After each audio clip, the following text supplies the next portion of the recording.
Hello दोस्तों, high blood pressure यानी hypertension किस तरह से आपके ब्रेन को डैमेज कर सकता है, आज इस पर बात करेंगे।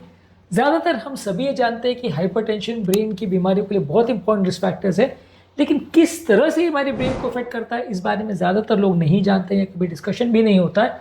आज इस एस्पेक्ट को हम डिस्कस करेंगे क्योंकि ज़्यादातर सिर्फ हाइपरटेंशन हुआ और ब्रेन में लकवा हो गया या ब्लीडिंग हो गई, सिर्फ यही नहीं होता, बहुत सारे और भी तरीके हैं जिससे हमारा ब्रेन डैमेज हो सकता है यदि किसी व्यक्ति को हाइपरटेंशन का प्रॉब्लम है। ये सारी चीज़ों पर आज बात करेंगे और बहुत सारे इंपॉर्टेंट कोरिलेशंस और क्लिनिकल यूटिलिटी इस बात की निकल के आएगी इस डिस्कशन के माध्यम से। इसलिए इस टॉपिक को एंड तक देखिएगा। टॉपिक पर जाने से पहले जो लोग हमारे चैनल पर नए हैं उन्हें रिक्वेस्ट करूँगा कि चैनल को सब्सक्राइब करें, वीडियोज़ को लाइक करें, शेयर करें, फॉलो करें, कमेंट करें, पूरा देखें। टॉपिक बहुत ही इंपॉर्टेंट है और हर वो तरीका जिससे हाइपरटेंशन हमारे ब्रेन को अफेक्ट करता है उसे जानना और समझना ज़रूरी है, इसलिए वीडियो को एंड तक देखिएगा। चलिए शुरू करते हैं इंपॉर्टेंट वीडियो।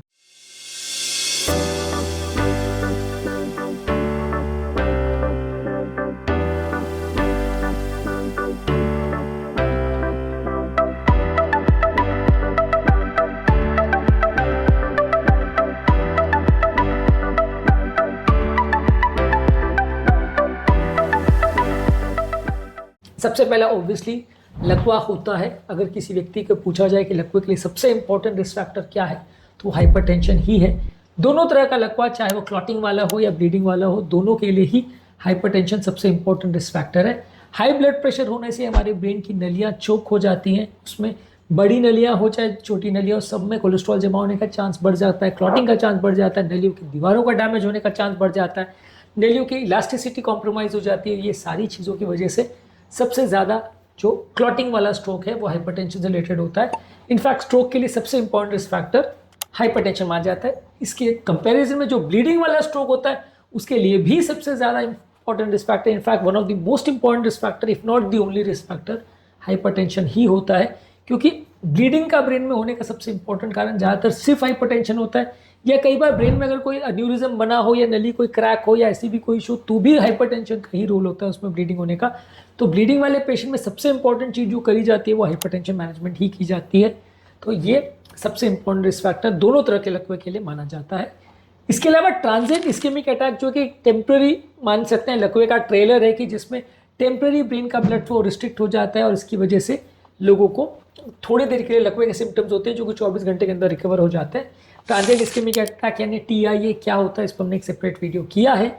ये जो है आपकी ब्रेन में लकवे का ट्रेलर होता है और इसके लिए भी हाइपरटेंशन बहुत इंपॉर्टेंट रिस्क फैक्टर होता है, क्योंकि ये ब्रेन का ब्लड सप्लाई कॉम्प्रोमाइज़ करता है, फिर थोड़ी देर के लिए ब्रेन का ब्लड सप्लाई खुल जाता है पर वापस से बंद हो सकता है, परेशान कर सकता है, इसलिए इसके लिए भी हम हाइपरटेंशन को एक इंपॉर्टेंट रिस्क फैक्टर मानते हैं। इसके अलावा जहाँ तक याददाश्त का सवाल है, याददाश्त का प्रॉब्लम यानी डिमेंशिया दो तरीके का होता है, वैस्कुलर डिमेंशिया और अल्जाइमर डिजीज़।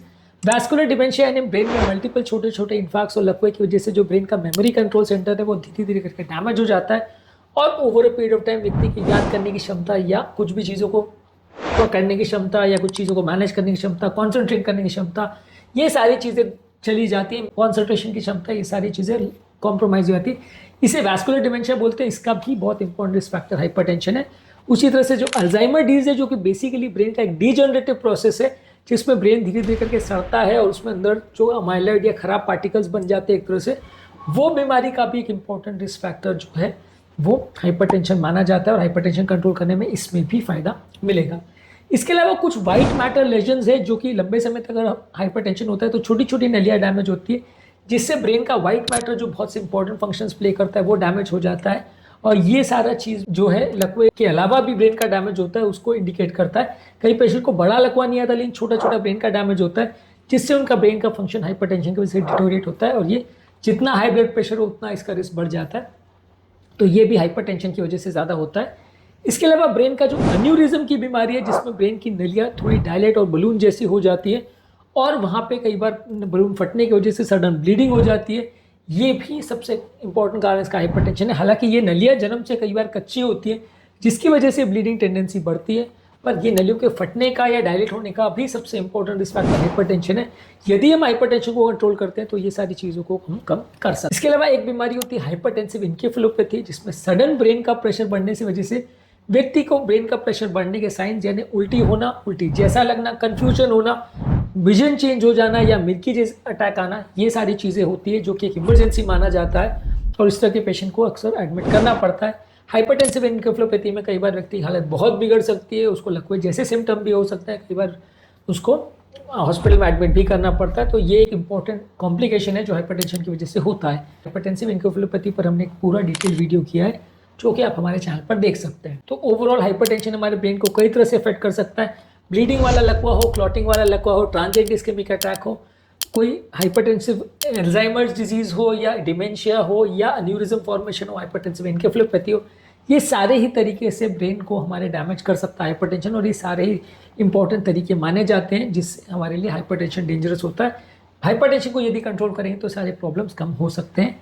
टॉपिक एंड करने से पहले कुछ आपको यूजफुल टिप्स दूंगा कि इसे कैसे मैनेज करें। ऑब्वियसली सबसे इंपॉर्टेंट चीज़ है कि ब्लड प्रेशर को कंट्रोल करें, चाहे लाइफस्टाइल चेंजेस से करें, दवाओं के माध्यम से करें, और रेगुलर चेकअप्स करते रहें, मॉनिटर करते रहें ताकि ब्लड प्रेशर का कंट्रोल बिगड़े नहीं। रेगुलर अपना हेल्दी डाइट रखिए, रेगुलर एक्सरसाइज करिए। हेल्दी डाइट में vegetables, fresh fruits, whole grains, salt की कमी को करना, लो फैट डेयरी प्रोडक्ट्स लेना, सैचुरेटेड फैट्स कम लेना, शुगर कम लेना, ये सारी चीज़ें इंपॉर्टेंट है। रेगुलर एक्सरसाइज की बात करें तो वो भी ब्लड प्रेशर को कम करने में मदद करता है, वजन को कम करने में मदद करता है, और ये हमें एटलीस्ट डेली आधा घंटा करना चाहिए। इसके अलावा वेट मैनेजमेंट में आपको एक हेल्दी बॉडी वेट मेंटेन करने की आवश्यकता है। जब भी आपका वजन ज़्यादा है तो ब्रेन में डैमेज होने के चांसेस बढ़ जाते हैं, क्योंकि ये बीपी, शुगर, कोलेस्ट्रॉल और बहुत सारी बीमारी को बढ़ाता है। तो वजन कम करना ज़रूरी है, स्मोकिंग को अवॉइड करना ज़रूरी है, तंबाकू को अवॉइड करना ज़रूरी है, अल्कोहल को अवॉइड करना ज़रूरी है। मानसिक अगर तनाव है तो योगा, प्राणायाम, डीप ब्रीदिंग एक्सरसाइज करके उसे कम करना ज़रूरी है।